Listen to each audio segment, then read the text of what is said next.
নমরুদ ক্ষমতার মসনদে বসিয়া, ক্ষমতার চেয়ারে বসিয়া বলল যে আমি খোদা। নবী ইব্রাহিম আলাইহিস সালাতু ওয়াস সালাম বললেন, আল্লাহ পাক রব্বুল আলামিন জীবন দান করেন, আল্লাহ আবার মৃত্যু দান করেন।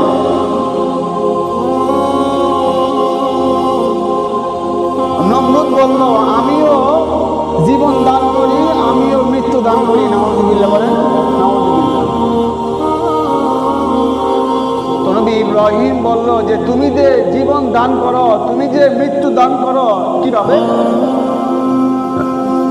তো নমরুদ বলল, নমরুদ ইব্রাহিম নবীর সাথে একজনকে হত্যা করে ফেলল, আরেকজনকে নমরুদ ধইরা জেলখানার মধ্যে রাখলো, রাখার কিছুক্ষণ পরে আবার ছেড়ে দিল। তো নমরুদ বলতেছিল ইব্রাহিমকে, দেখছো আমি একজনকে মারলাম, আমি আরেকজনকে ছেড়ে দিলাম, তাকে জীবন দান করলাম। ইব্রাহিম আলাইহিস সালাতু ওয়াস সালামকে আল্লাহ তাআলা সুবুদ্ধির অধিকারী আল্লাহ তাআলা বানিয়েছেন। নবী ইব্রাহিম আলাইহিস সালাতু ওয়াস সালাম বললেন, আমার আল্লাহ প্রতিদিন পূর্ব দিক হতে সূর্য উঠায়।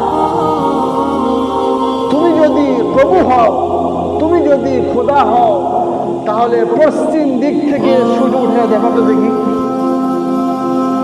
আমার আল্লাহ প্রতিদিন পূর্ব দিক থেকে সূর্য উঠান। তুমি যদি প্রভু হও, তুমি যদি খোদা হও, তাহলে পশ্চিম দিক থেকে সূর্য উঠাইয়া দেখাও। নমরুদ হেরে গেছে, নমরুদ হেরে গেছে, নবী ইব্রাহিম বিজয় হয়ে গেছে। তাহলে আমরা এক সময় ছিলাম না, সবাই খেয়াল করেন, আমরা এক সময় ছিলাম না, এখন আছে, এটা জীবন, আবার থাকবো না, এটা মরণ।